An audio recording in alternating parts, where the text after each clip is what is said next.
Rosaline's phone vibrated endlessly on the bedside drawer, causing her to jump from her sleep in shock.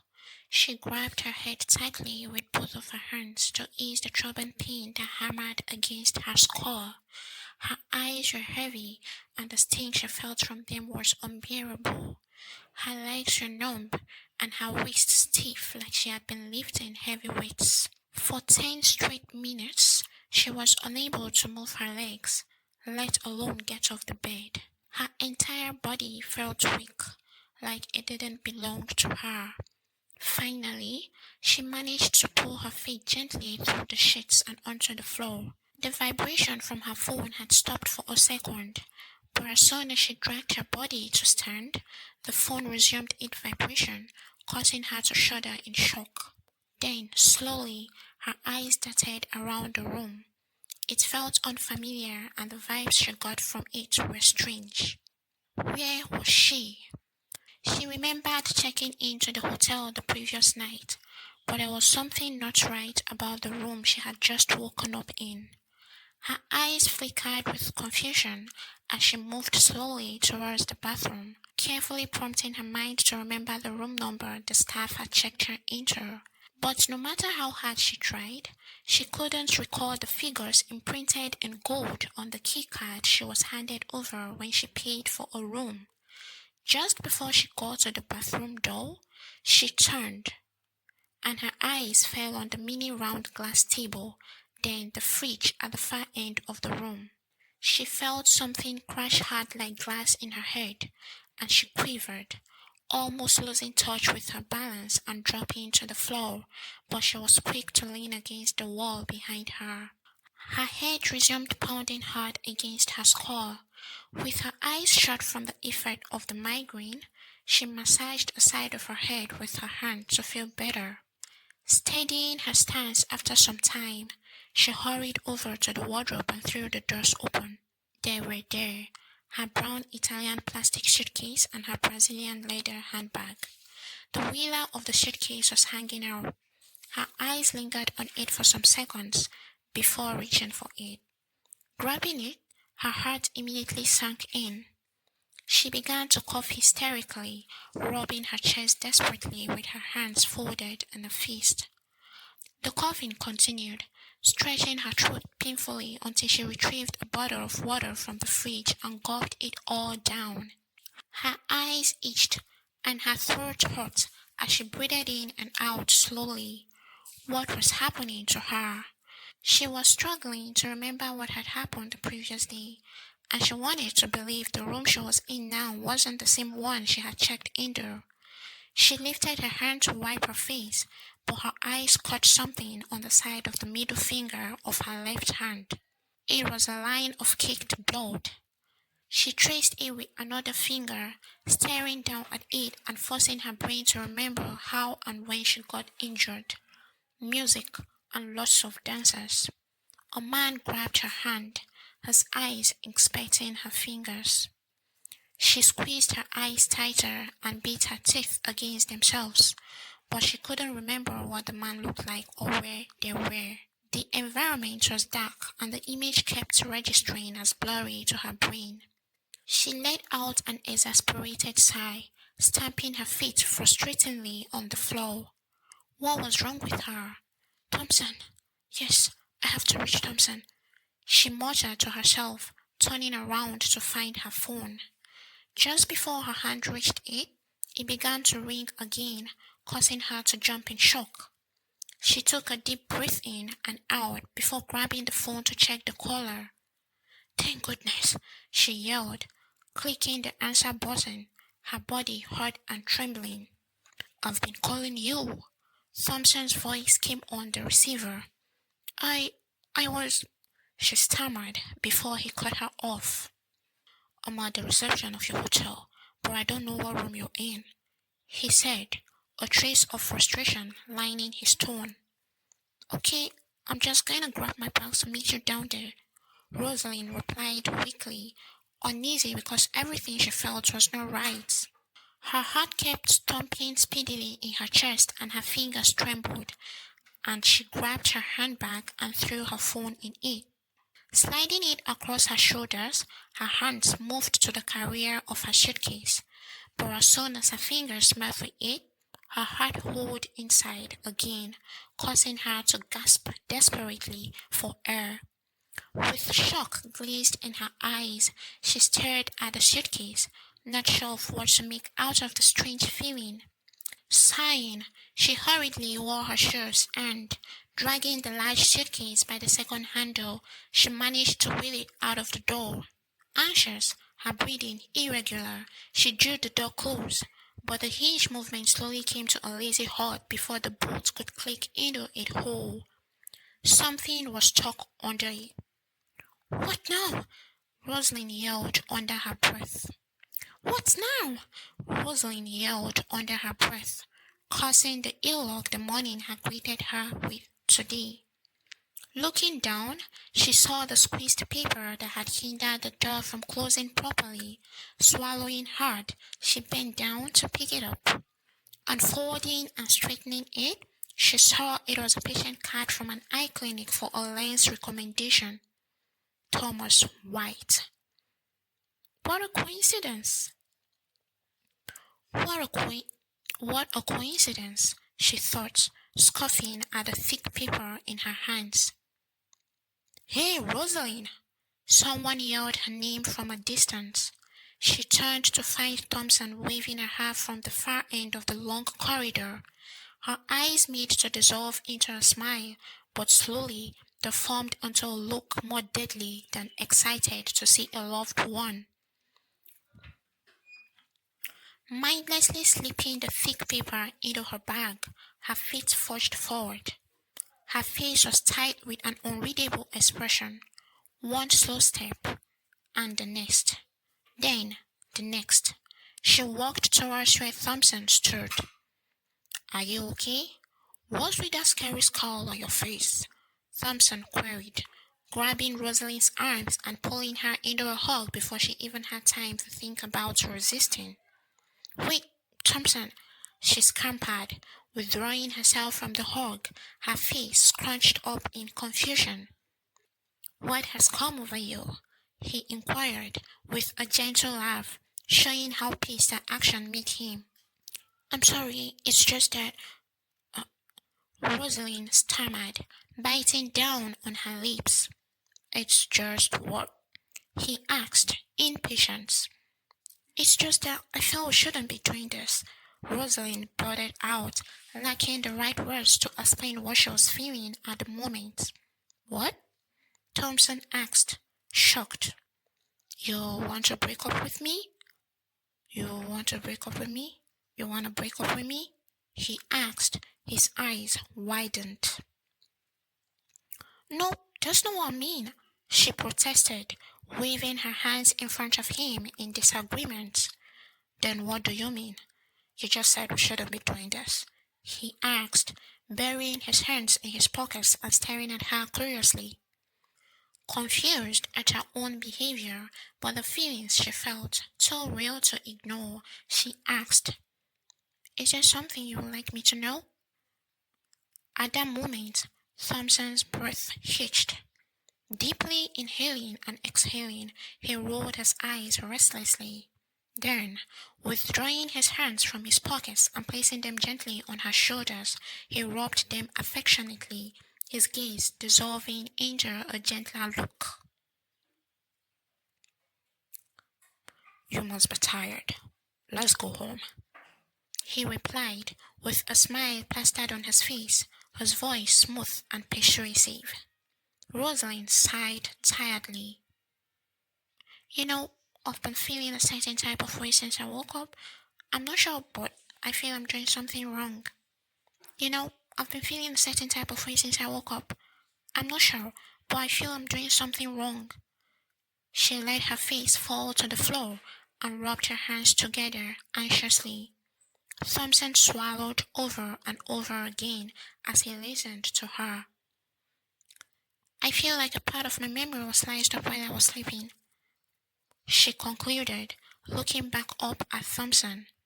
Thompson burst out into laughter, the sound stiff and rough, as if he was forcing himself to laugh instead of being sincere about it.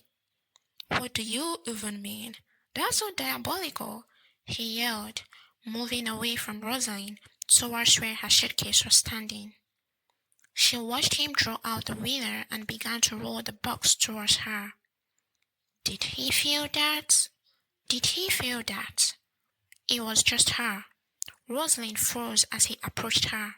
Then, he moved past her and kept walking ahead of her. Come on, let's go. We should get you to the hospital if you think this is serious. Thompson said casually from a distance away. I think it's pretty serious. Can you drive me to a hospital now, please?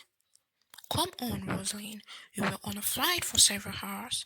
It might just be tiredness that sleeping a couple of hours will help. You think so? She replied, walking hurriedly to catch up with him. Yes, believe me and you'll be fine, he concluded, then flashed her a smile. Welcome home, darling, Thompson yelled loudly upon opening the door of the house to let Roseline in. Let's cut the crap about memory loss and threatening to break up. Focus on resting and being my baby, he said again, pulling her into him for a kiss. But barely 3 seconds later, Roseline wriggled out of his grip. I'm scared, Thompson. There's something I need to know, but I don't. It's eating away at my heart, she cried, scratching her head in a frenzy. So, what now? He scoffed. I can't even touch you? He continued in a low tone, showing how angry he was starting to get. That's not what I mean.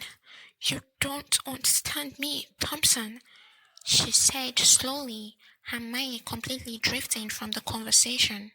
Are you even listening to me? Thompson said, lifting her chin up to meet his eyes. Wait. She turned to face him squarely. How did you know I was in that particular hotel? I don't remember calling you to tell you about it. Come on, Rose. I got your location notification and I decided to come get you. Has that become a crime? He asked, narrowing his eyes, his upper lip curving in a smirk. Oh! Roseline breathed out, rubbing her head. Look, Roseline, you have to calm down right now. He spoke gently, relaxing his shoulders, the pissed look on his face disappearing under a calm smile. I'm sorry, baby. I'm so out of it right now. I think I need rest, she sighed, rubbing Thompson's arm slightly before climbing up the stairs that led to their bedroom, her bag still slung across her shoulders. What the hell is she on about? Thompson muttered to himself, glancing towards her direction with a look similar to that of disgust spread across his face before going after her with the suitcase. A few steps from the bedroom door, Roseline felt her phone vibrate in her bag. Lazily, she dug her hand into it and pulled her phone out. It was Anna. Seeing her name displayed in a bold font on the flat screen of the phone, her breathing became fast and loud. So many thoughts she wasn't able to place swirled about in her head. The migraine returned, hitting her hard. She shut her eyes tight and held her breath. The ringing stopped and she gasped heavily. A fresh wave of tiredness threatened to pull her to the ground, but she steadied her feet to the floor and then called out, Thompson! Thompson! She yelled, her voice heavy with anxiety. Right here. Are you okay? Thompson replied, rushing to where she was leaning against the rail of the stairs. She grabbed his shoulders as soon as he came up to her reach, her fingers trembling heavily against the material of his shirt. Are you okay, baby? Thompson asked again, holding her up, his eyes rapidly inspecting her face. Roseline was speechless for a moment, her hands still grabbing onto his shoulders and her head bowed slightly to the floor space between them. She inhaled and exhaled very slowly. Then, suddenly revitalized, she straightened her pose, her eyes steady and bold. She brought up her phone, which had been squeezed into her palm all the while, up to her face, and dialed Anna. Hello, Rosie. Roseline meant to reply, but no sound came forth from her throat. The last time I called you, you were too busy to tell me how your trip from Tuesday went. Anna's voice rang out from the receiver. Well rested now, I guess. Are you free to fill me in on your trip now? Slowly, Roseline took the phone down to her face and stared at the powdery blue color of the wallpaper with the current date and time displayed at its top right corner. Then, returning the phone to her ear, she spoke. Let me call you back. Without waiting for Anna's reply, she clicked on the big red button to end the call. Facing Thompson, who was now leaning on the suitcase against the wall opposite to where she stood, she spoke. Why do I feel like I was here yesterday? What? Thompson asked, eyes wide in confusion as he stared intently at Roseline like she was some psycho stranger. I feel like I was here yesterday, Roseline continued, her eyes shaky and unfocused as they flickered around the space. Thompson scoffed, slightly shaking his head. Breathing in deeply, he replied, Come with me, Roseline. Walking past her and into the room, the wheels of the travel box dragging across the floor noiselessly. Rosaline's shoulders stiffened and her lips trembled against each other as she watched the bedroom door slowly open to reveal only about half of the clean brown polished king-sized bed frame, the black-colored duvet tucked in neatly around the soft bouncing mattress fitted into it. Her comfort space in the entire house, probably because Thompson had changed the bed frame to something bigger and better just before she moved in with him. Italian wood. Solid. I can't wait to get used to it with only you, he had said to her the day she noticed she changed the bed in the room. Not sure why, but that statement had remained with her ever since. Aside from that, of all the corners of the huge mansion, she felt most comfortable in that bedroom. She enjoyed her trip to Cameroon, but one of the things she looked forward to while at it was returning home for a good sleep, cuddled up in bed with her fiancé inside their own room. But then, standing there, heart beating a little faster than normal, eyes heavy, she stared through the open door, not sure she wanted to be in there. Suddenly, everything in her sight blurred in. She saw figures, two shadowy figures that looked like they were that of a man and a woman inside the room. Roseline felt her legs weaken, like she was slowly melting into the floor. The figures in front of her were moving now, but really slowly. She wasn't sure, but it looked like the female figure was sitting on the bed and the other was trying to climb over her. A strong migraine charged across her skull, forcing her to grab her head with both of her hands. Because of the sudden movement, her body lost balance, staggering backwards, her legs betraying her as support. She wobbled downwards, but before she made the floor, Thompson grabbed her arm, saving her from the fall. Without a single word, he stared steadily at her, his hand still holding her arm and his eyes cold with silent anger. Thank you, Roseline muttered, barely looking at Thompson, her heart still pounding in her chest uncontrollably. Do you need to get to the hospital? I can drive you, Thompson said slowly, his words pulling a mask of concern over how he was rather pissed by Rosaline's attitude since the hotel. No, I don't think I need a doctor, Roseline stuttered, her eyes weak from the pain she felt in her head. Turning his face away from her, Thompson rolled his eyes. I'll fix you something to eat. For now, just freshen up and get some rest, he spoke, letting go of her arm and turning to walk down the stairs. Thompson! Roseline called out, reaching to grab the edge of his shirt, but then she was a bit too fast, causing a button from the line to come loose. Together, without any word, they stared at the tiny black button as it danced around on the floor before finally settling on one of its sides. Is there something you're hiding from me? Thompson spoke first, looking up at Roseline, his temper rising. What do you? Roseline made to speak, but he cut her off immediately. Did anything happen in Cameroon? Thompson continued, his voice heavy with anger, his feet vibrating where he stood. No reply. Disappointed at the way Thompson was reacting to it all, Roseline swallowed the lump that had formed in her throat, refusing to speak. I think there's something you're not telling me, and I don't know why you're not. Thompson spoke with a calmer tone after a deep sigh, his attempt at masking his irritation. Roseline bit down on her lower lip, the throbbing pain in her head still hammering against her skull. Her stomach rumbled noisily, reminding her of how she had not eaten for heaven knows how long. Her legs still felt like jelly. She dared not to try to move from where she currently stood. In all this, her mind continued to race anxiously from not understanding why she was feeling the way she was. Roseline, come on. You have to say something. Thompson pressed further, shifting closer to where she stood to put his hands on her shoulders. I need to rest, Roseline said simply, freeing herself. You have to tell me why you've been like this, Roseline.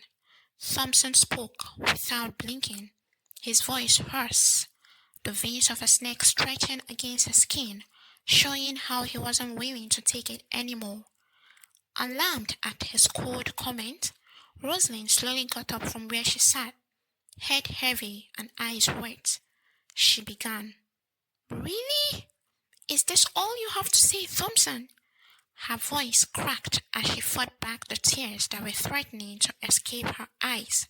What would you have me say when after your trip you come back acting all strange like a totally different person from when you left? Thompson spoke to her face, his eyes widening with the sound of every word. Roseline continued to stare at him in disbelief, her heart broken from the feeling of not understanding her own mind and breaking even more from Thompson's insensitive reaction. You know what? Thompson scoffed. You never allow me the liberty of understanding what you think, and then you turn around to blame me for flaring up. He continued, turning away from Roseline. She sniffed. Her body was vibrating terribly now, and she felt dizzy. She wanted to close her eyes, but she was scared of those confusing thoughts returning to her head. She wasn't sure of what she wanted to do next, but she knew she didn't want to keep listening to Thompson's hurtful words. Just then, Thompson turned around to face her again, but without thinking twice, she turned away from him, making her way up the stairs. I think you're hiding something from me, Roseline. Thompson beckoned angrily after her. What exactly is wrong with her? He cursed under his breath, which had become hard now. Wait, what if? His eyes widened and darted towards the stairs. No way, he snapped, then speedily proceeded to go up the stairs too. Roseline! He yelled, his voice thick with anger. Drink and Cheers Relaxation Bar, 5:02 p.m. Just like that? Silas Cole, a man in his early 30s, muscles built like a professional boxer and hair parted in a way that gave him the typical look of a countryside musician, spoke. Just like that. Thompson answered, downing the glass of strong whiskey filled to the brim in front of him. Wow, that's some crazy shit right there, bro. Silas replied, adjusting in his seat. The silence between the two friends grew wider, but the ambience of the drink house suppressed the tension it created. The night was young, but the bar was brimming with presents. There were lots of customers, mostly in pairs, behind high cushions, built to hide whatever fun was going on at one table from the next. There were blue lights, soft on the skin and calm on the eyes, perfect for the luxurious vibe the bar stood for. There was slow music as the waiters served drinks around the tables as requested. D&C didn't just serve as a bar, it served fine aura, The type that can only be met when money goes head on with comfort. It was the type of place where the longer you stayed, the heavier your bill became. Definitely a place exclusively for the big names of the city, the VIPs of Mayfair. Silas Cole wouldn't have been able to afford a table for that long, even if he gave up everything he owned. All thanks to his best buddy, Thompson White, born into wealth and generous with the spendings. He was able to sit at a table comfortably through the evening while his mere presence topped the bill rapidly. Take it easy on yourself, man. Silas growled silently, picking his glass off the table and taking a mouthful of the expensive alcohol as he observed Thompson from the corner of the glass. I'm okay. Thompson laughed, just really worried. I should be, right? He continued, his expression changing quickly into a frown. How am I even supposed to handle this? She's been all weird, more like crazy. Thompson complained, slapping his palm hard on the face of the table.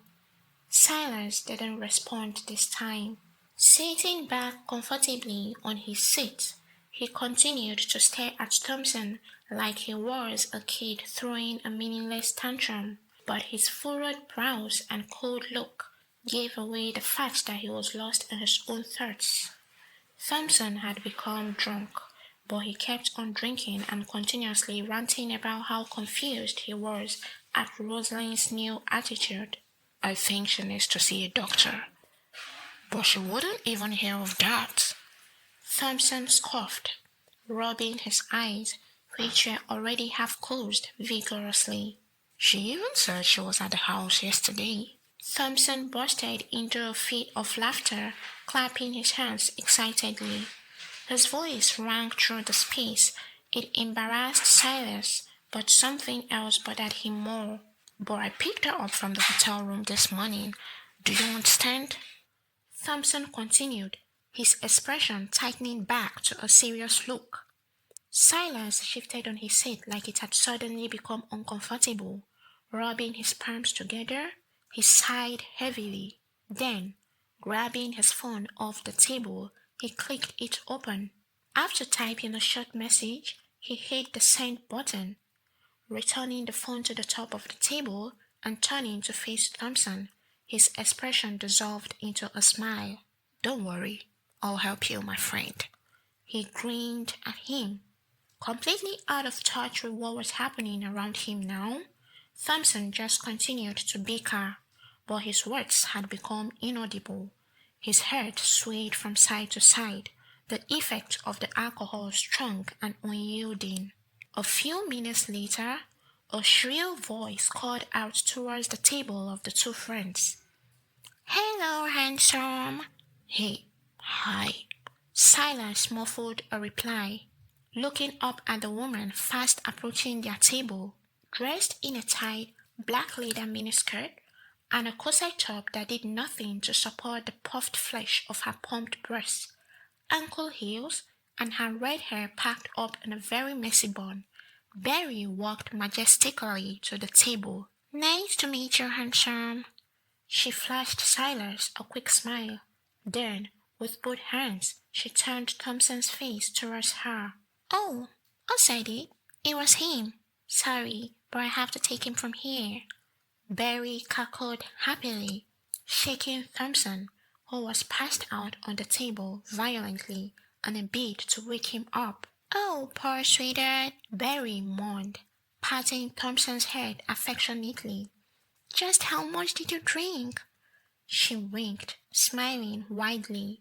Okay, I think I might have to help you upstairs myself. Barry continued, her voice laced with more thrill and excitement than concern for a man who had passed out from heavy drinking. Just as she bent to pull Thompson's hand over her shoulder, Silas spoke. Who are you, and where do you think you're taking him to? He asked in a hoarse voice, standing from his seat to face the redhead. Oops! Barry snickered. You're handsome, and I've never told anyone this. she continued, moving forward to close the gap between them until their faces were almost touching. Silas didn't flinch. You've never told anyone that you're handsome? Nope. Don't think so high of yourself, Barry replied, smiling widely into his face. Silas scoffed, pulling his face down but raising it almost immediately to look back at Barry. I like them better when they are drunk out of their senses. Barry finished, a sly smile drawn across her face. Silas went speechless as he watched the red-haired drag up Thompson from the table and head towards an inner part of the bar. What have you been eating, big boy? Oh, so heavy, Barry cried as she pushed Thompson onto the bed. My arms hurt, she continued, breathing heavily and stretching out. So much for good sex tonight. I can handle. She grinned, pulling off her shoes and proceeding to climb over Thompson, who was still down under the influence of the alcohol. As she started to unbutton his shirt, she buried her mouth in his and sucked it up like it was all she needed. Just then, Thompson shifted, pulling up his leg from the bed with his knee pointing upward. It's me, darling. Let's forget about whatever it is bothering your mind. Barry spoke, her hands working their way down his trousers. Thompson's phone began to ring, causing him to suddenly jump from the bed. Barry almost fell off because of the sudden burst of energy. God damn, Thompson! You almost had my skull on the floor! She yelled, climbing off the bed to face him. Oh God! Thompson muttered under his breath, grabbing his head with his hand and shutting his eyes tight. His head was heavy and his eyes heavier. He was hung over so bad. The ringing from his phone had stopped, but after a minute it resumed. Retrieving his phone from his trousers pocket, Thompson stared as hard as he could at the screen, squinting his eyes. It was his father calling. He immediately clicked on the receiver and pressed the phone against his ear. He listened for a few seconds. Then, of course, Dad, he replied simply before the line went off. Hello, Thompson, I'm right here, Barry said sarcastically, dramatically waving her hand to his face. Thompson cleared his throat. You're here? What the hell happened? Thompson said, confusion in his voice. Well, Barry smiled, moving closer to him, but as she meant to put her hands on him, he pushed them away. I promise you, I will be damned if I stay here a second longer, Thompson snapped, climbing off the bed and dashing out through the front door, not sparing Barry another glance. Thompson White's mansion, 6:51 a.m. Roseline lay curled up on the bed in one of the 4 visitors' rooms the mansion had. Her eyes were closed, but her mind wandered actively. As she lay there motionless, her slow breathing started to become hot against the hard factory nylon that covered the mattress below her skin. Sighing weakly, she turned to face the ceiling, causing the hard nylon cover of the bed to make some squeaky noise. She sighed again, bitterly, stretching her legs below her as far as she could to release the tension she felt around her waist. Roseline let out a low groan, the factory nylon wrap of the mattress scratching through her slim pajamas to her skin with her every movement. With her eyes still closed, she started to roll away from the bed, her legs positioned in a way to meet the ground before her body. But her legs made the ground faster than she had thought, and her body followed freely, causing her to land with a soft thud on the hard tiled floor. Ouch! She gasped, her eyes flipping open almost immediately. That was when it all came back to her. The previous day, after the heated conversation with Thompson, she had turned and walked out on him and up the stairs, her stomach rumbling in response to her every step. Just as she approached the room, her breathing became heavier. Her vision began to blur too.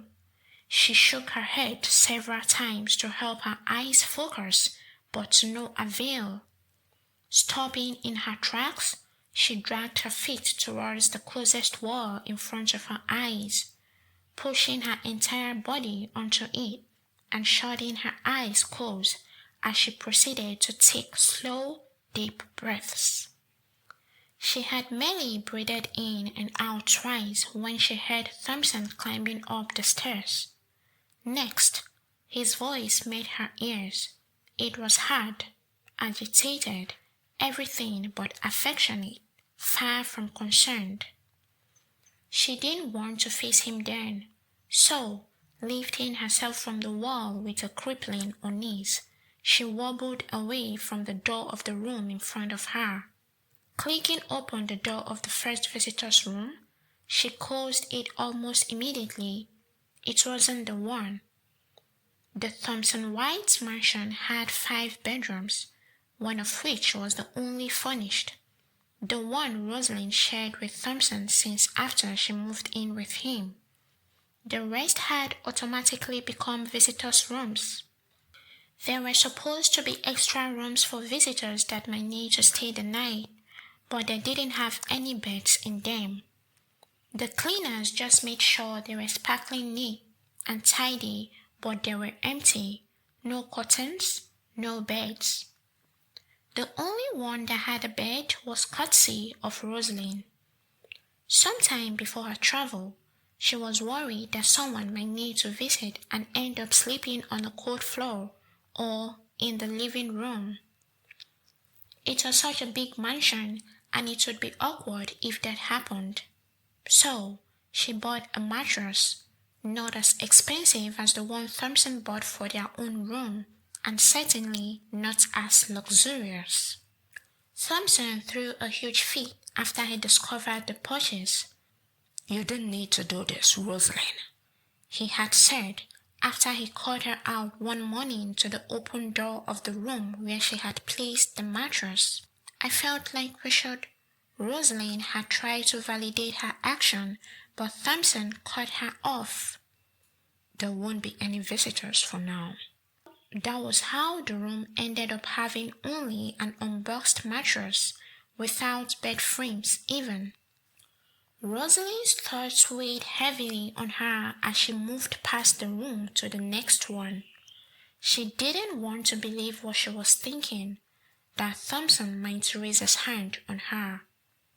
It had never happened before, and she didn't believe it would, ever. But again, she felt like a different person with the train of thoughts she had been having since the morning. And worse still, Thompson's reactions to it was unusual. A series of unusual happenings. There was room for more, right? Roseline swallowed, her legs trembling as she moved. She did not want to run. What was she running away from?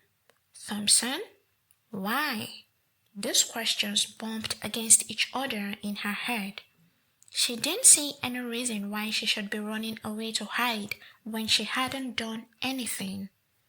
She did her best to convince herself not to run, but her steps quickened, her strides short but fast. Then, before she knew it, she was running, her heart pumping hard. Grabbing the handle of the door of the next room her eyes met, she clicked it open to see the mattress on the floor, close to the wall with the window whose glass reflected the beautiful city night lights. With one deep breath, her face softened into calmness, the type that came from escaping a danger that was threatening to engulf you. "Roseline!" Thompson's voice echoed from behind her, causing her heart to skip a beat before her body swiftly disappeared into the room and her fingers proceeded to bolt the door locked. But her fingers had barely left the door after locking it from inside when heavy bangs landed on its wooden surface from the outside, causing Roseline to jerk hard. She came crashing down on the floor, her body trembling uncontrollably with fearful anxiety. "Open up, Roseline!" Thompson growled as he continued to bang heavily on the door. "You're being strange right now, you know, right?" Thompson yelled, his muscles hard and his eyes vibrating in their sockets as they stared down at the door. If only stairs could bore holes and surfaces. On the other side of the door, Roseline sat crippled on the floor, her hands frozen beside her and her chest pounding harder than ever before. She shut her eyes tight, causing her world to go pitch black. Then, focusing on her breathing, she counted the rising and falling of her pulse slowly. 1, 2, 3, 4, 5, 6, and Thompson's voice began to fade away from the reach of her hearing. Rosaline's stomach rumbled loudly on the floor where she lay, and she clutched it with her hands, her eyes looking towards the window. The world outside was bright, but her intestines twisted from hunger. She could not even remember the last time she ate now. Her stomach continued to rumble, but she was too weak to even stand up. She remembered everything that happened the previous day, but strangely enough, she still could not remember what it was she was struggling to recall leading to the argument with Thompson. The thought of it made her entire body stiff, but right now she was too hungry to even think properly. She didn't have her phone to confirm what time it was, but outside looked pretty bright, and she took a chance to believe that Thompson had already left for work, as she didn't think she was ready to talk to him about all of it yet. Dragging herself up from the floor, she managed to walk to the door, but as she reached for the bolt, a soft knock landed on it from the other end. "Roseline," the voice called out after the knock. It was Thompson. He hadn't left for work. Roseline shuddered, her hands dropping lifelessly from going to unbolt the door. "Roseline, are you awake? Please hear me out." Thompson continued, knocking on the door again. His voice was mild, calm, unlike yesterday. He knocked gently on the door too, as opposed to how hard he had banged on the door the night before. Maybe this is the perfect time to talk about all of this with him, Roseline murmured to herself, nodding as if trying to convince her head to follow her mind. "Roseline, please." Thompson continued knocking on the door. Slowly, Roseline raised her hand towards the door and, in a click, unbolted it. Just then, Thompson turned the knob, throwing the door ajar. The moment their eyes met, Thompson lunged into her, pressing her into him for a hug. "I missed you, darling. Sorry for being a jackass yesterday," Thompson said slowly into her ears, his voice shaky with what seemed like regret. Roseline, sniffing him, inhaled deeply. He scented like a mix of clean soap and rich chocolate flavor.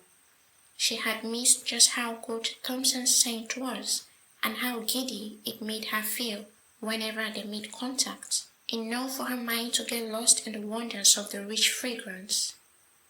Before she knew it, she wrapped her hands around his waist, pressing herself further into his bosom.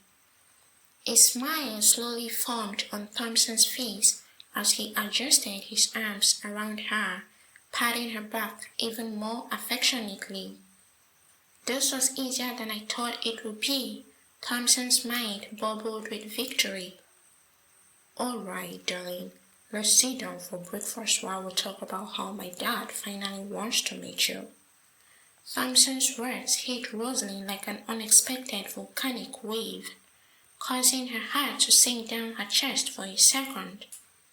What? She blurted out, freeing herself from the hug to look at his face, which bore a wide, excited smile. Roseline exhaled, dropping her eyes to the floor instantly. She wasn't sure what reaction she had expected from him. He would be taking his fiancée to meet his father for the first time, which was supposed to be a cause for a smile, maybe, except that Roseline had this hard feeling somewhere in the corner of her mind. The feeling that Mr. Thomas White was just as brutal as the media portrayed him to be, the hard-to-please multi-billionaire, old rich men and their hardcore character because, probably, the world might just be revolving around their left middle finger. As unreasonable as it may sound, she wished she would never have to meet Thompson's father. She just felt it would be hard for things to flow between them, and she wasn't ready to stoop so low just to please a difficult in-law, would-be in-law, in this case.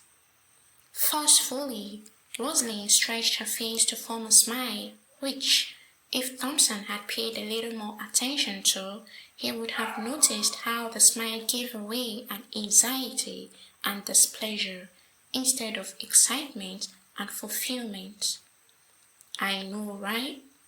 He carelessly tugged at Rosaline's cheeks playfully. This meeting has been long overdue. You also have met my father long ago. Before now, you know. He said excitedly, interlocking his fingers with Rosaline's and proceeding to lead her downstairs for breakfast. Yeah, Roseline replied awkwardly, with her thoughts all over the place and her eyes cold and steady. You could see how much her feelings were at war with themselves through them. At the dining table, Thompson pulled out the chair for her. After she settled in, he went around to take the seats exactly opposite her, just like he would usually do. The breakfast was sumptuous, and Roseline dug in without hesitation. She ate so fast it made her worry about having to deal with indigestion as a result. Thompson cleared his throat, causing Roseline to drop her cutlery and raise her head with a mouthful of food being chewed, in readiness to give a long reason why it seemed like she was eating too fast. I've got something for you, he continued, catching her off her track. The words she had prepared in reply to what she thought he would have said next got caught in her throat, causing her to cough. Oh, take it easy, have some water, Thompson said, stroking her free hand on the table while handing her the glass of water, which she took and gulped down. Thank you, Roseline said simply after she felt relieved, staring at the bits of food scattered on the tabletop and even her cuts in utter embarrassment. She sighed. Okay, let's see what we've got. Thompson nodded to her response. Then, from the dining chair next to his, he pulled out a bouquet of fresh white roses. For you, my ward, he said as he stretched them towards where she sat. Roseline gasped. White roses were her favorite in the world. In addition, it had actually been a while since Thompson got her flowers. Her face blossomed into a smile, a real smile, genuine happiness as she took them from him. They smelled really great and they looked even more gorgeous up close. Thank you so much, Thompson, she managed to say, not too surprised at how a bouquet of white roses had succeeded in giving her mood a major boost. Anything you want, my darling, came his reply. Roseline looked up at him, her eyes glistening with love for the one man she would forever love and cherish. I'm sorry about yesterday. I was out of it, I admit. Thompson continued, stretching his hands towards her. Dropping the flowers by the side, Roseline slipped her hands into his, and he caressed them gently on the table. Roseline was expecting that they were about to have a detailed conversation about what happened and how she was going to handle it. Because even while they came down for breakfast, she still could not bear to look at the door of the master's bedroom. But Thompson continued, "We will talk about this later, okay? For now, go upstairs, get prepared, and I'll drive us down to my father's." Before Roseline even thought about replying, Thompson let go of her hands and they dropped limply onto the table. Grabbing his khaki off the table, he walked away towards the door. "Hurry up, Roseline, I'll be at the garage. We don't want to keep the chairman waiting." He beckoned without turning around, the Italian leather shoes he wore clicking away at the hard floor. Wow!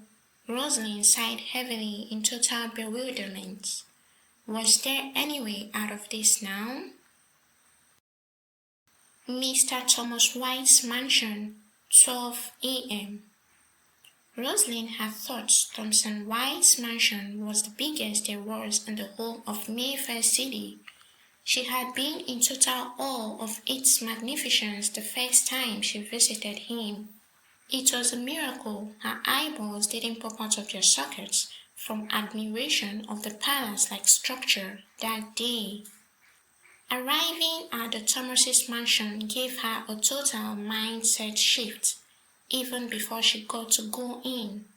She could have sworn the air within the premises felt entirely different, like the type of crisp, fresh breeze the majestic goodness of affluence brought.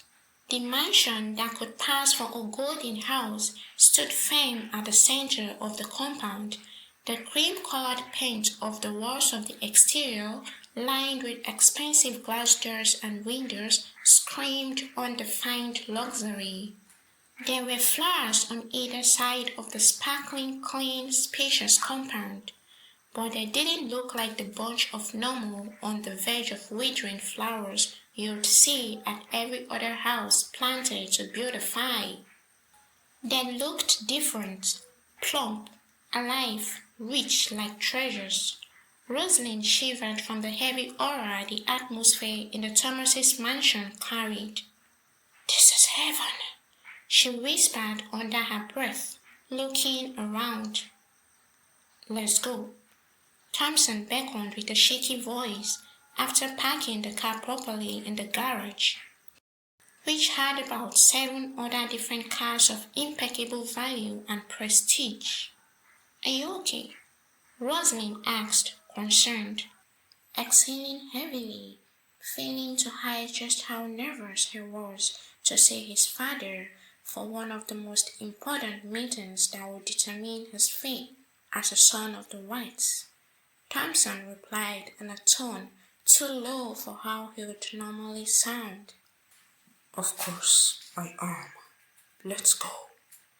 Unsure of why Thompson was acting strange, but occupied with the thought of just how much better being inside of the Thomases' mansion would be, Roseline clicked her tongue against her teeth before walking forward to meet Thompson.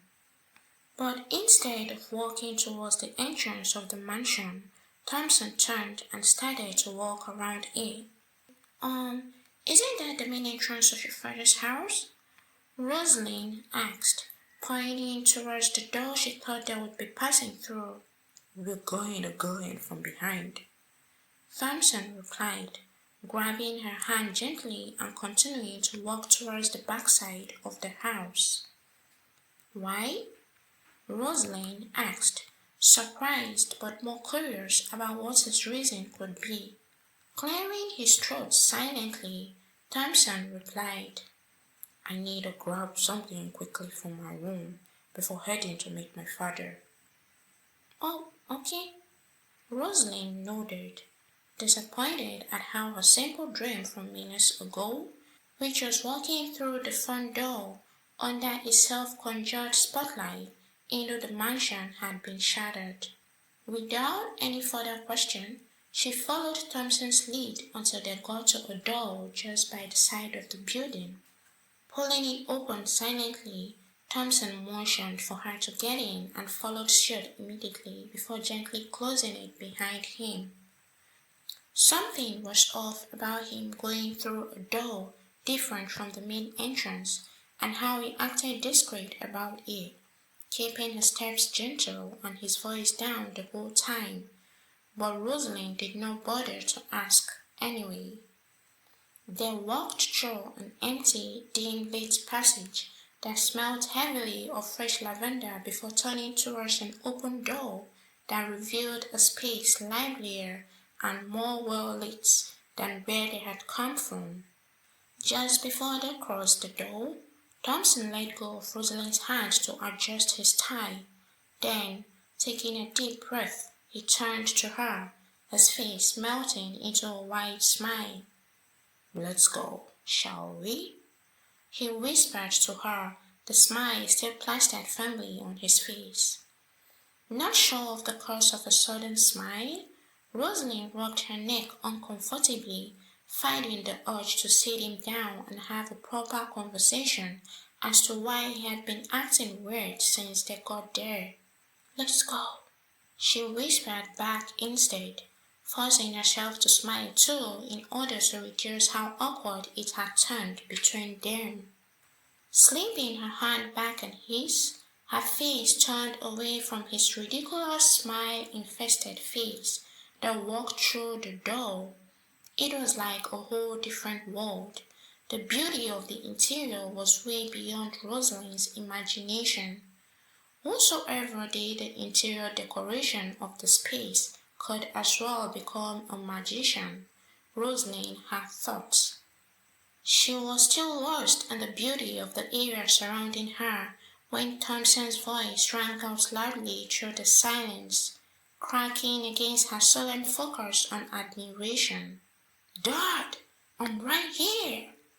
He spoke out excitedly, raising the hand with which he was holding Rosaline's up in the air and swinging it dramatically. Following Thompson's eyes to see who he was talking to, Roseline failed to notice the row of stairs before her, causing her to miss a step and slip over to the next. She gasped out of shock as she grabbed onto the rail to save herself from falling. Thompson had rushed over to her, but instead of saving her, he had pulled a hand over her mouth to muffle any sound she could have made. When she regained her balance, she shot him a surprised look that was more of a silent question. "What are you doing right now?" But Thompson continued to descend the stairs. "Come on, darling, come on." He beckoned to her like he did not just see her miss her balance. Shaking her head, Roseline made to keep moving down, but her ankle went stiff. The pain was unbearable, and she couldn't help but crouch down to massage the area. Her eyes saw glittering stars as soon as she pressed down on the area in an effort to ease the pain she felt. Beads of sweat formed on her forehead. She had hurt her ankle on her first visit to her would-be father-in-law's house. She looked up to see that Thompson was already down the stairs, almost out of her view. Standing up, she made to walk, but only succeeded in limping with so much effort down the next stair. "Where is Dad?" she heard Thompson ask, and barely a second after, another voice, firm and masculine, spoke from behind her. "Young lady?" Shocked, Rosaline's breath ceased for a second, then resumed again, heavy against her chest. There was something about the voice that seemed dreary, strict, like she had just been caught in the wrong place at the wrong time. Turning around slowly, her heart beating fast and her brain racking for the best words to explain the situation. Her eyes landed on the man who had spoken earlier from behind. Instantly, she knew he was the always talked about Mr. Thomas White, the head chairman of the zones, the father of her fiancé whom she had come to pay a visit. Not bad. The press had not been exaggerating then, she acknowledged sadly, giving the man standing a step away from her a thorough look from head to toe without even realizing it. He was tall, old but tall, two features that were hard to find in the same person, his hair a mass of grey with a few black strands here and there. He had arms that were obviously strong from the way the light black knitted sweater he wore framed them. Roseline could have sworn he had abs too. His expression was plain, a bit tight, but it was just a wasted effort to hide how good his facial features complemented each other. His eyes sparkled behind the thick spectacles hanging on the bridge of his nose, his brows shaped to fit above them like garlands. Speaking of his nose, it was long and sleek. It would have been a tick off the high-end London model's requirements. His lips, common-fed. Roseline tore her eyes away from his body, shifting her attention to the floor, but somehow her eyes managed to find their way back to his feet. His toes stuck out of the simple cotton trousers he wore, firm and attractive. He was barefoot. Sighing, Roseline blinked away. Thomas, on the other hand, went speechless as soon as the strange woman whom he had walked up to see reading in a pen inside his own house turned to face him. It was her, the woman from the night at the hotel. His heart began to thump hard and heavy in his chest. His stomach turned with excitement to see her again, but at the same time, his mind was restless. What was she doing in his house? He had lost his mind that night and risked everything by having the best sex of his life with a woman young enough to be his daughter.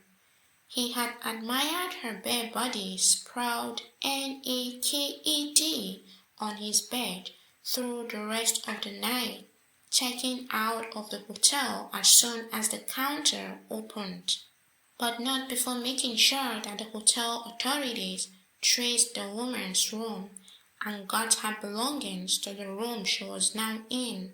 He had walked out of the room, closing the door against her, sure that he would never have any cause to cross paths with her again. But apparently, he was still out of his mind because he had never stopped thinking about her since then. He was going to reach out to her when his feelings started to get out of control, but with a reputation to protect, and without knowing how the woman in question would react to it all, he had decided against that decision. "Hello, Mr. Thomas," Roseline spoke first, biting down hard on her teeth to ease the pain that strained her ankle. What? She knew who he was. Thomas was torn between all of the different emotions he was feeling at that moment. Breathing in and out slowly, careful not to show how anxious he had become, he kept his eyes on her. "I said it. We weren't going to get along well," Roseline muttered under her breath, adjusting her stance on the unaffected leg and balancing as much as the situation could allow on the rail behind her. She cleared her throat carefully. "My name is Roseline Johnson. I am—" Roseline continued, but was interrupted by Thompson calling out her name as he rushed up the stairs. Thomas turned. What was going on, he wondered, his expression still tight and unbothered as he watched his son race up the stairs to where Roseline stood. Hey, Roseline, what are you still doing up here? Thompson spoke, turned to Roseline in a hard, low tone, his eyes staring down at her fiercely. Without even waiting for her to answer or paying attention to how she was leaned uncomfortably on the railing, he turned to his father. I'm sorry, Dad. Roseline can be really clumsy. Roseline's eyes widened in utter embarrassment at Thompson's words against her. Dad, have you been well? You know, we had plans to come see you today even before you called, right, Roseline? Thompson continued, turning towards her for affirmation on what he had said. What was he talking about? Roseline, unable to understand why he had to tell such a lie, found it very difficult to flow with the rhythm, and ended up replying with a small smile that stalled for several seconds before it came through evenly. Thomas, tired of watching Thompson trying too hard to impress him by totally ignoring Rosaline's injured ankle, coughed before speaking. Thompson, who is she? He knew what the likeliest answer to the question would be, but still needing the bitter confirmation, he had asked. Sorry, my bad. This is Roseline Johnson, my fiancée. Thompson said the words he had no idea would pierce 1,000 holes in his father's heart. Thomas's lips curved upwards like he was about to smile, but retracted almost immediately. No one would have noticed. He knew he had to bury whatever feelings he had for this woman now. She was clearly off his limits. Roseline, meet my father. Thompson turned briefly to her. Then, turning back to his father, he continued enthusiastically. Dad, how was your appointment with the doctor? Mom extends her greetings. I think we should. Thompson. Thomas called out, crashing into his son's sentence without warning, his voice raised and stern. Roseline scoffed. Her leg was beginning to feel numb. She wanted to at least sit, if first aid would be too much to ask at that time. Thompson, whose lips were slightly apart from the words that had just been shoved back down his throat, stood there, almost frozen for seconds. Is there some kind of a family opera? Roseline shook her head, looking down to mask the unpleasant expression her face bore. I'm sorry, Dad. I was going to ask that we sit down and have a proper conversation. Thompson continued, picking at his words like a child taking his best shot at explaining to his mother why he broke her favorite teacup. I think the guest is injured. Get her first aid. Thomas said coldly, before walking down the stairs, not sparing neither Roseline nor Thompson the next look. What? Thompson responded as he turned to Roseline, confusion marked hard on his face. Are you injured? Let's see. I didn't know. He spoke impatiently, his eyes darting towards his father as he descended the stairs. Thomas smiled at his second son after a quick glance at the woman that stood beside him as he proceeded to take a seat at the far end of the large sitting room. With his hands folded under his jaw, Mr. Thomas White got immersed in the thoughts that overwhelmed him since after learning about his first son's fiancée. The least of his worries at the moment being the curious looks on the faces of the other people present in the sitting room as they searched his face for a clue on what the meeting he had gathered them for would be about. The woman he wouldn't stop yearning for after one night of passion is his son's fiancée. As perfectionist as he was, a well-grounded pessimist, always on the lookout for what slightest problem might arise to disturb the familiar system, Mr. Thomas had never imagined a connection like this would have been formed. As perfectionist as he was, a well-grounded pessimist, always on the lookout for what slightest problem might arise to disturb the familiar system. Mr. Thomas had never imagined a connection like this would have been formed. How long had they been dating for? How was he going to confirm that she dating his son was not part of her big plan to sabotage his reputation, using that night as a weapon? He pressed his palms together tighter and grinded them more into his jaw.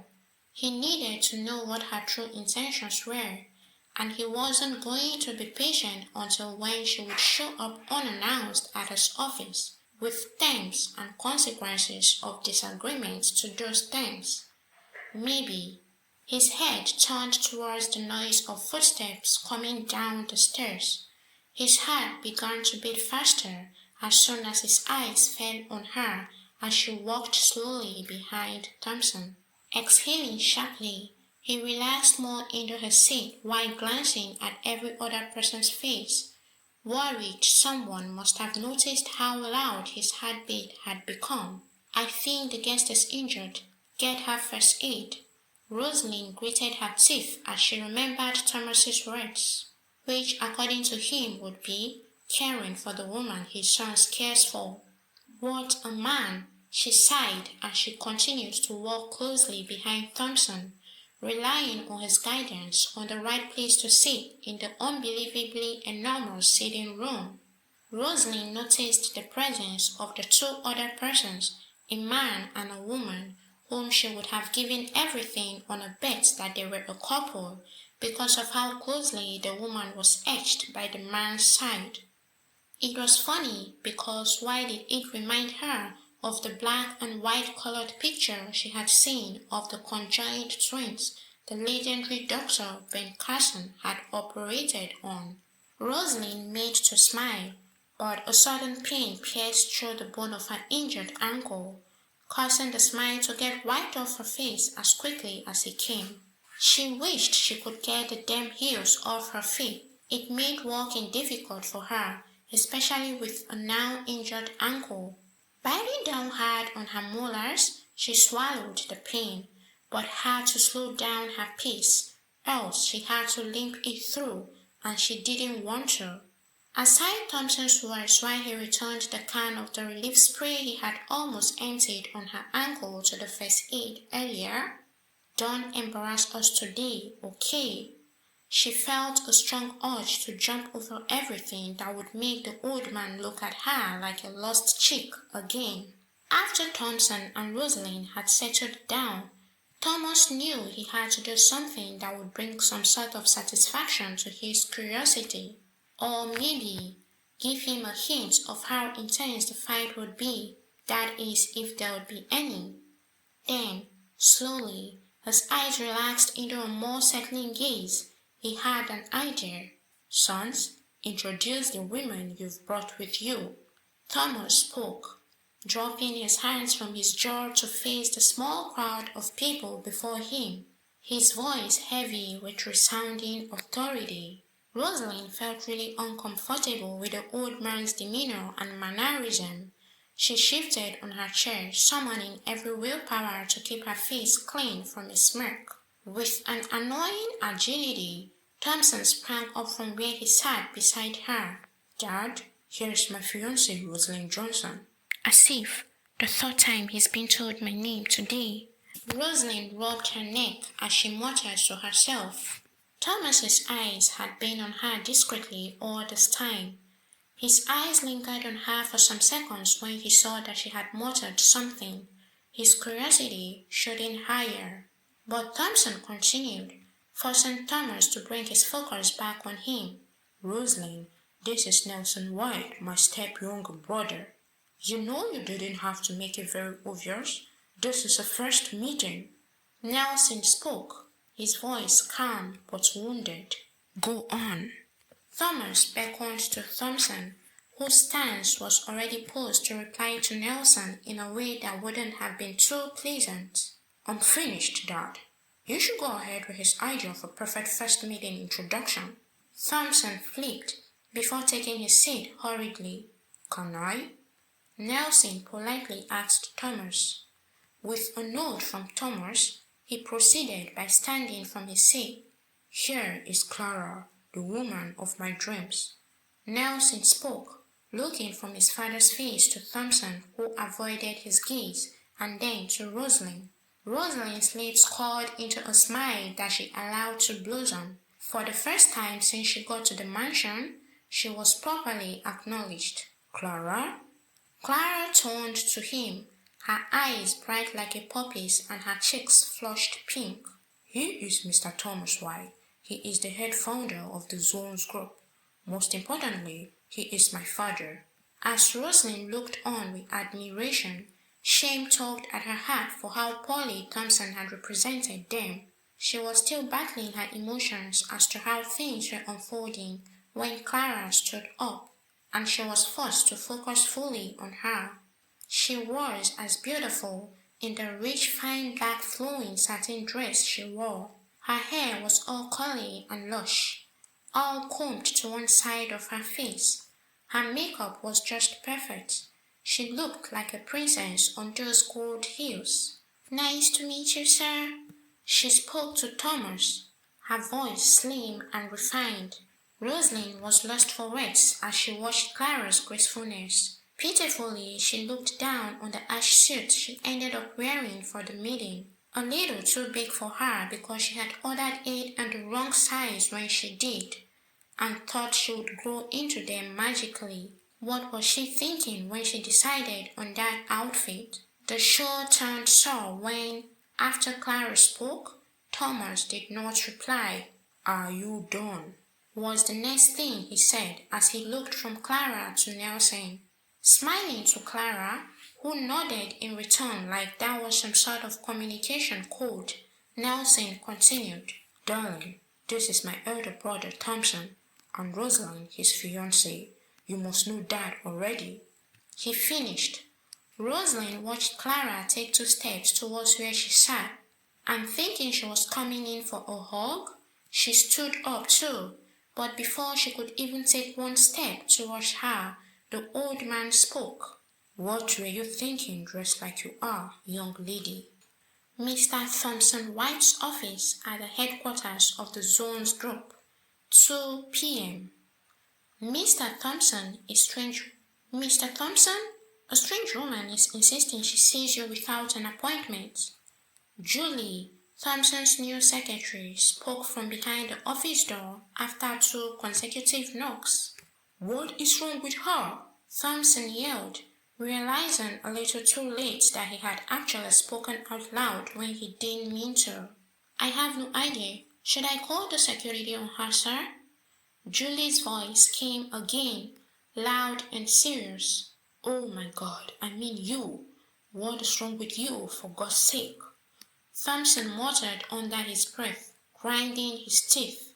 If he had his way, he would have chosen someone else to replace Julie after the incidents from the last time. He had gotten himself drunk and ended up sleeping on his office desk instead of clocking out on time. Waking up, still feeling tipsy, he had stumbled out of the door to meet Julie, buried in a ridiculously large winter coat, her eyes hidden behind her net-tie brown glasses and focused on her computer screen.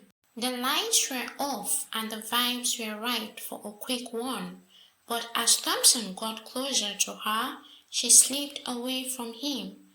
Grabbing her bag off the table, she had popped the light switch on and bolted away through the door, not uttering a single word to him. In Thompson's opinion, she was old-fashioned, too difficult and slow. "What would you have me do, Mr. Thompson?" Julie's voice came again from behind the door, clearing his throat. Thompson spoke. "Come in and talk to me, Miss Julie." Julie stalled for some time before creaking the door open. Stepping into the office, her hand still on the handle of the door from the outside, she spoke. "There is a woman out." "I heard you." Thompson sighed weakly. "I deserve a name to aid my decision-making, don't you think?" He continued, his eyes glaring hard at Julie, who surprisingly held his gaze. "I'm sorry," she said, "Barry Collins. I mean, Beverly, sorry, I'll just go confirm. Thompson sat up properly on his chair, his fingers moving swiftly to adjust his perfectly placed tie, and his eyes, which were steady and glaring before, washed with tension. Julie was already out of the office and about to close the door when he bellowed. Send her in this instant. Yes, Mr. Thompson. Julie nodded, with her head sticking out in view before disappearing again behind the door. Barely 2 minutes later, Barry flung the door open, dressed in a long brown coat and a veil covering her red hair, with some thin strands falling on her face and ears. Hi, handsome. She spoke slowly, waving a hand lazily at where Thompson sat, her fingers heavy with long pointed black artificial nails. Immediately, Thompson sprang up from his seat. What are you doing here, Barry? You forgot this is my father's company, and he's almost always here on Tuesdays? Thompson spoke, his eyes blue with fear. Calm down, will you? I needed some vitamin U. I couldn't help it. Barry spoke, dragging her every word in a voice that sounded like a perfect mix of sincerity and desperation. A sly smile masking her face as she walked forward to where Thompson stood.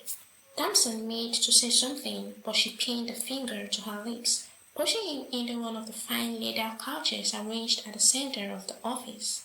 Then, pulling away the leather jacket she wore, Thompson marveled at the sights he beheld. Barry, bare and natural, her girls full and inviting on her chest, a black lacy panty that did more exposing than covering hugging her wrist. Melting more into the couch, Thompson put one of his legs over the other in a fruitless effort to hide how pumped he had become. Barry smiled. She knew how to get him. Pulling the veil off her hair, the mass of long red strands fell like warriors on her back. I tried to pull out the corporate look since it's an office. I guess it has never been my style. Barry said firmly, looking disgustedly at the veil in her hand like it had committed a crime following her to Thompson's office. She was about to return her gaze to Thompson when, without prior warning, his arm swung her over and into the couch where he was formerly lying. I can't help it if you're like this. He spoke, his breathing hard and hot against her skin, his voice shaky from the desire to taste the pleasure now right in front of him. Barry knew she was in for it. Separating her legs to reveal the pink washy place underneath, he went down on her with his tongue.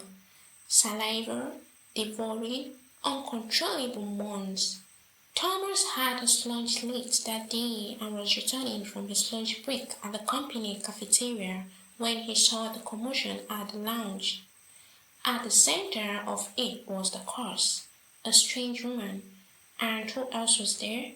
Julie, Thompson's secretary. He had stood there and watched it all until Julie ran off and back again to lead the strange woman inside and towards Thompson's office. For some reason he had followed Julie quietly, and now with her calmly standing behind him, he listened to the conversation between his son and the strange woman, whom he had picked her name to be Barry. From behind the closed doors of Thompson's office, Thomas continued to listen to Barry's dirty talks with his son and all the moans that followed as a result of the outburst of SEXUAL excitement. His mind went back to Roseline. Did she know Thompson goes uncontrollably crazy with a woman in his office? In broad daylight? Thompson was his son, and he had confidently brought a woman to show him as his fiancée, only for him to do this barely 2 days after, and during work hours at that. Thomas's heart did a heavy leap at the thought that his son may have broken up with Roseline, but he couldn't be too sure yet. Staring at the door in front of him, guilty of how at that moment he was thinking of ways the situation might have favored his desires, sweat ran down his stomach from his neck. It didn't look like whatever fun was going on inside would be ending anytime soon. Having had enough of the emotional torture and utter embarrassment Thompson's behavior brought him, especially in the secretary's presence, Thomas banged heavily on the door, shaking his head disappointedly as he listened to the scurry that followed. Get your coats on! Hurry! Thompson whispered to Barry from the inside as he hurriedly dragged up his trousers with one of his hands while using the other to help her into her jacket. Open this door now! Thomas backed, his neck stretching forward and his hands fisted firmly. The door flung open after what seemed like forever to reveal a disheveled Thompson, his lips trembling as he tried to say something. Barry, on the other hand, smiled as she gracefully walked past Thompson's father, Julie, and then out of the secretary's office. Thomas's eyes focused on Thompson, like there was something he was expecting him to say, but he kept on stammering incoherently. I would love to have a talk with your fiancé tomorrow, Thomas said instead, his tone dangerously calm, like a knife slicing through thick glass easily. Dad! Thompson gasped, his body frozen in shock. Let me explain.